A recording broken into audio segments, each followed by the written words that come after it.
Alright, what is up YouTube? Mekk-Knight here. We have decklist still continuing out of this weekend. I wanted to relax, get some feature matches in, but I guess information is still going to keep on coming. So, I was sent in the lovely BA deck. This man got 45th place at his event, and it's honestly awesome that Rock BA get the chance to do something out of this event. I believe he finished 45th place, so kudos to you, good sir. Let's see what's going on here. So we have one copy of Alich, one copy of Barbar, triple copies of Block Dragon, one copy of Kagna, one Calcab, one copy of Seer, one Draghig, one Edgem Sabers, one Farfa, one Phoenix Rhino, one Fossil Dino, triple copies of Gallus, the Star Beasto. We have one copy of Giant Rex, triple copies of Gigantus, one Gizmek Orochi, the most broken card this deck actually has going for it. I give this card a lot of crap and it needs to be limited, but this card's broken. We have one copy of Globe Bulb. Hopefully in the future this card does not become restricted, because one of the things that this deck needs is the ability to make Natty Beast. Naturia Beast is one of the most rewarding cards that we can actually still abuse for Rogue today.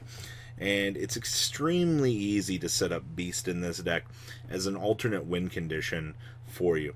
Then we have one Graph, two copies of Kumamungus, one Libic, two copies of Mathematician, one Olion, triple copies of Orbital Hydrolander. Quite honestly, probably one of the other best monsters that you have going for your deck.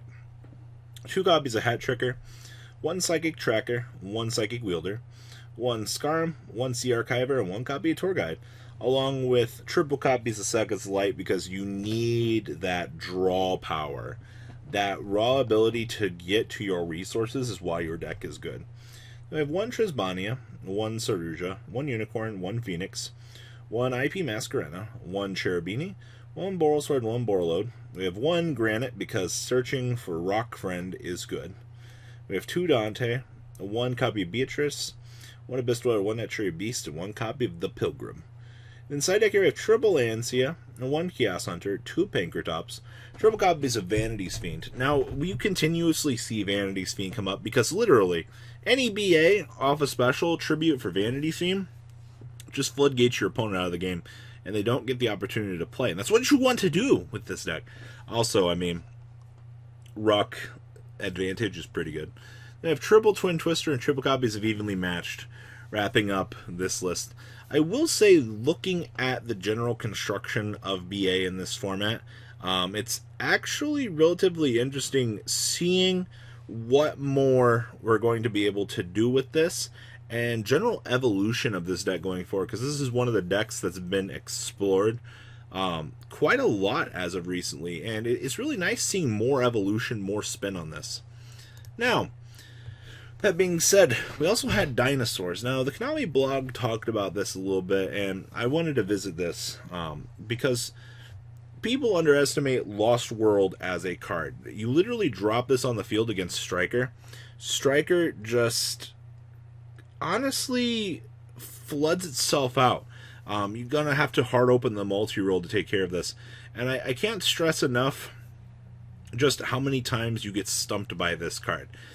This card is honestly crazy powerful in the matchup, and I think Lost World as a whole is a very good anti-meta card.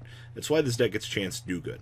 Alright, so we have triple copies of Baby Ceratosaurus, two copies of Pankratops, one Giant Rex, one copy of Dracaleo, triple copies of Miscellaneous Ceratosaurus, one Overtex Koltos, one Pterodon, triple Oviraptor, triple Agmazod, triple copies of the Fatherhammer, and then we have two copies of Ultimate Conductor, along with the one Megalo Masher. Spells down here we have triple Call by the Grave, one double Evolution Pill, triple copies of Dragonic Diagram, because searching for your boss monsters, for free by the way, is so good. And by free I mean you get replacement advantage.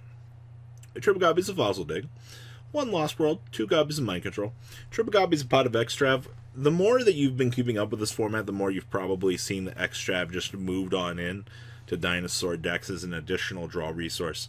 While you do care about your extra deck, it's it's not that big of a loss if you lose a couple of cards out of it. Quite honestly, I get why players at first were hesitant to this, but it works. We have one copy of Set Rotation and one Terraforming.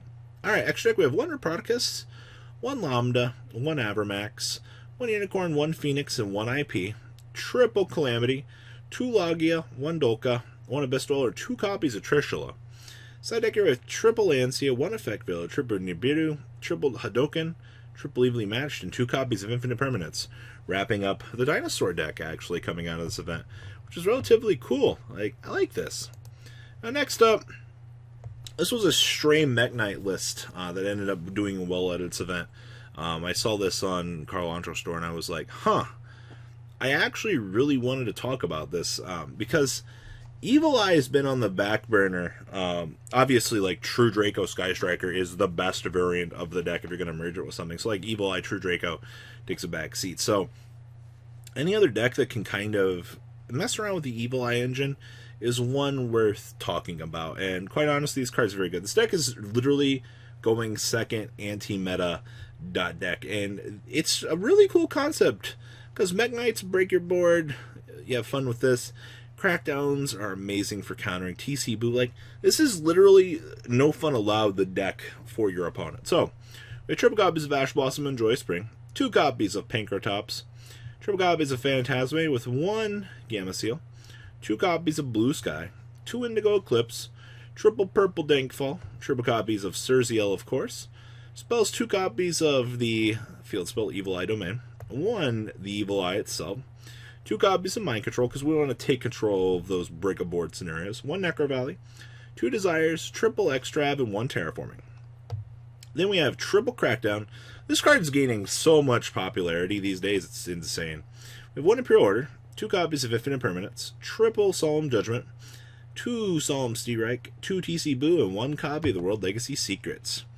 Down here in the extra deck, we have one Unchained Abomination, one copy of Spectrum Supremo, triple Morning Star, one Phoenix, one Gorgon, one Boral Sword, two Indestructible Kun, one Dingrisu, one Light Flare Cardian, actually. This is interesting. One Full Armor, one Last Warrior, one copy of Naturia Exterio. Alright, what else we got in here?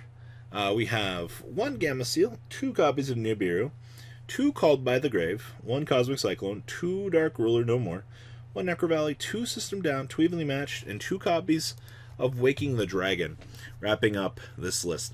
Very interesting take on the anti-meta approach, though. I definitely like what they're going for here, and quite honestly, I will say that things are pretty intriguing for what you're going to continuously expect out of things as of late, at least for the Evil Eye Domain. Now, the last deck here is Koty Angeloff's second place deck list, and I just wanted to quickly walk through this because it's interesting to see the combination and the tech choices out of Koty's list here. So we have one Dynamite and one Ignis. That's your monster lineup. Triple Nibiru. Actually, really awesome to see this card in the main deck, checking all of your outs that you could have, and it just makes your life so much better. Two Ray and one copy of Prophecy, two copies of Disciples, triple Dragonic Diagram, one copy of Set Rotation. You kind of just win if you draw this card. It's kind of how it feels right now. Triple Area Zero, one Eagle Booster, one Hornet Drones, triple Shark Cannon, one Widow Anchor, one Multi-Roll, one Hercules Base, triple Engage, one Knowledge, and two Secrets, along with one Terraforming, two Heritage, one Upstart, two TC Boo, and triple Apocalypse. Extra deck, we have triple Shizuku, one Kaina, one Kagari, two Hayate, one Ningarisu, one Unicorn, one Phoenix, one copy of Hida, one Claire Anushka, one Boral Sword, one Amber Whale. Honestly, seeing Amber Whale seeing more play is pretty interesting. Then we have one Ningarisu. Then we have triple Ansia, one Diddy Crow, one Ignis, two Cosmic Cyclone, triple Dark Ruler No More, triple Infinite Permanence, and two copies of Typhoon. Wrapping up his list. Honestly, this deck is really tricked out to beat the metagame. Kudos to you, Koty, honestly.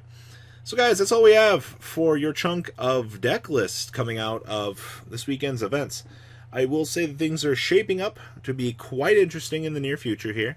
Let the metagame progress. Let the honestly let the format do its thing at this point, because things are pretty stable at the moment. We're going to be getting our next format hopefully in January here. So guys, that's all I got. Please leave a comment down below what you guys think, and well, I'm out guys. Peace. The ride never, well, truly ends. Thank you, patrons. Without you guys, I don't know what I'd be wearing in these videos. I might be a truffle shuffle incident all over again. Guys, please also check out Vanco40 for some awesome Vanguard content. Some other interesting stuff you might find up here on the left or in the description as well. Thanks for watching.